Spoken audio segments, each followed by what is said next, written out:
the No Holds Barred podcast.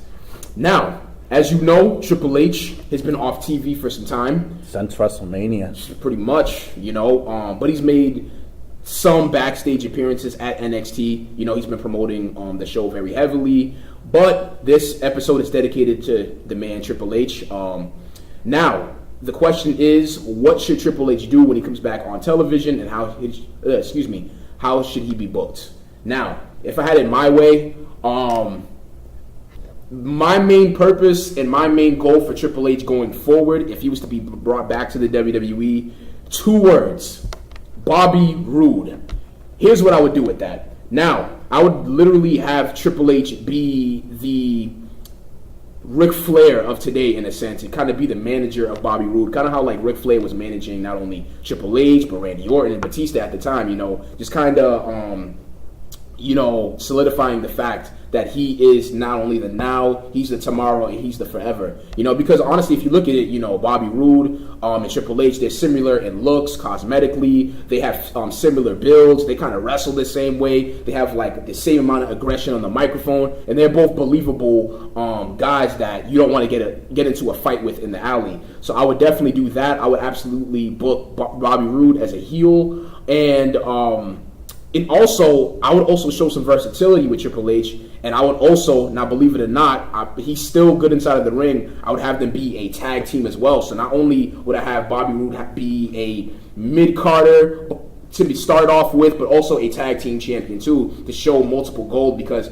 to be honest with you, Bobby Roode right now is like 37, 36 years old. The time is now to push him, and I think that would definitely add to his aura and his presentation at that too. Now, eventually down the line, I will have Triple H and Bobby Roode have a falling out to some degree. Maybe Bobby Roode feels like Triple H is holding back on him. Maybe he's trying to, live through Bobby Roode because, he can't get the job done anymore. And they have a match, but I would have Bobby Roode eventually go over Triple H in a match and a one-off, and then literally send Triple H back to what he was doing with NXT, back at Stanford, doing paperwork and doing just tours and representing the company to the fullest like he's been doing in other countries, So that's how I'll book Triple H going forward, to put over Bobby Roode ultimately.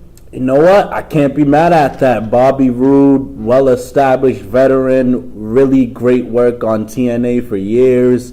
Great signing by the WWE. I can't wait to see what he does on NXT as well as the main roster. He'll make an impact. No pun intended. Definitely. He'll make an impact.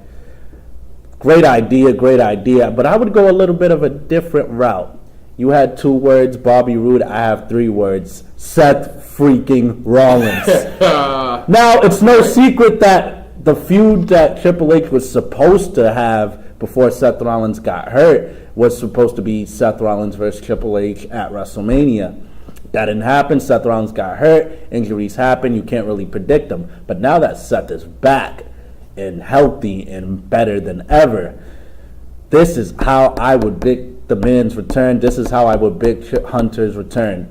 In this Shield triple threat match, Roman Reigns coming back from the suspension, everybody's focused on that, on whether he's going to be heel or face, or how he's going to be when he comes back from his suspension at Battleground. Everybody's going to be given that attention, and then everybody's going to be given the Shield as a whole attention, because this is the first time we've seen the 3 of them in a 3-way, and we've all been waiting for that.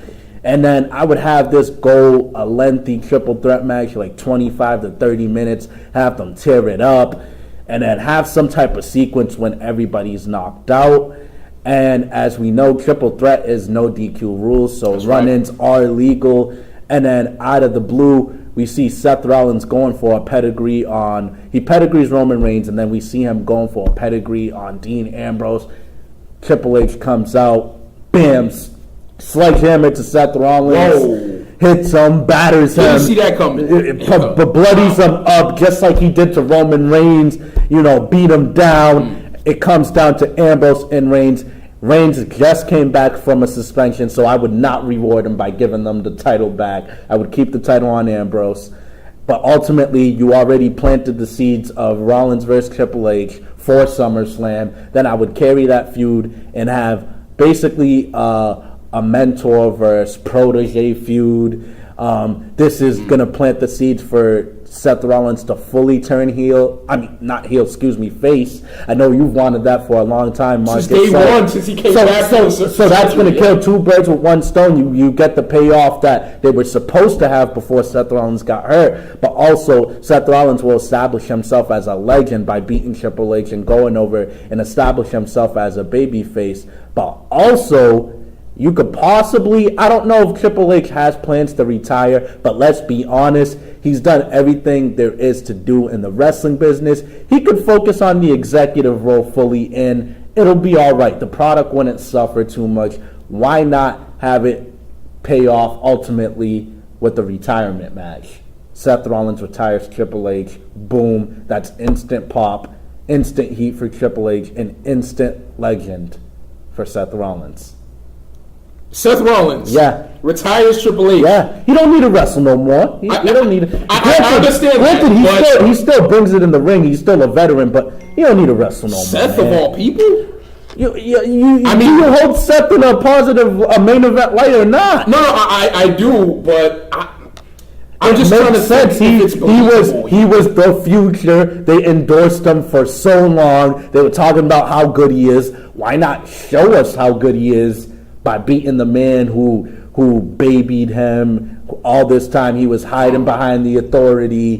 Why not have him finally open his eyes and be like, yo, I was hiding behind you, but my eyes are open. I don't need you. I could be a big star without you. And ultimately, it'll create a star. Like, it would solidify Seth Rollins as a performer and character, bar none. Book it. So I see you got like reminiscent of like Ric Flair and Shawn Michaels. Yes, something similar, but a little more personal. I feel like Rick and Shawn had like that friend connection. It got a little personal towards that. It did, but it was mostly babyface versus babyface. I'll give you that. I think this will be a little more traditional heel versus face, but basically similar to mentor versus student. Yeah. You know what? I'm not mad at that. You know, I mean, it will definitely solidify. Yeah, you're right. Like Seth Rollins, not only as a main eventer, but just a star, like the man who is the reason as to why Triple H doesn't wrestle anymore. I mean, that's a solid idea. Absolutely. You can never take that away from it. Also, we see these like appearances that Triple H makes on NXT, even when they write him off. It kind of bothers me a little bit. They write him off TV on Raw and SmackDown, but we see him make these little appearances on NXT. They did that when he got beat down by Roman Reigns. It's like, shouldn't he be selling the injury on NXT too? But in a sense, I get it in a sense because they're treating NXT like another universe, and Triple H is the creator of NXT, so he's booked as like that proud creator and like father figure to the NXT stars. So I get it from that sense. So why not put him doing that full time? We don't need to see him on Raw and SmackDown. Maybe he needs to be on. Maybe NXT needs to be his focus 100%. So it's exclusively on NXT. NXT creative, talent relations, signing talents. Focus on that. You know what? Why not? Triple H is Shane and Stephanie and the real McMahons. No diss to Triple H, he's still part of the family, but the actual McMahons could focus on Raw. Donald Trump can focus on SmackDown. If it happens, it's a big if. And Triple H focuses on NXT. You know what? I mean, he's already doing a great job anyway. He definitely is. He may take over Brooklyn in the beginning, just feel so special. Like, man, what a reaction. I mean, honestly, if I was to have Triple H just exclusively do NXT stuff, I wouldn't mind having him wrestle in NXT Super like once in a blue maybe moon, once or twice, you know. He's still in the ring. He's still training to this day, you know. Absolutely. And if you feel like this episode was solid, if you feel like you agree with what we said in regarding the Triple H or so, feel free to leave a comment under the video, like on our Facebook page, and also subscribe to our YouTube channel. And remember, we'll hold your attention.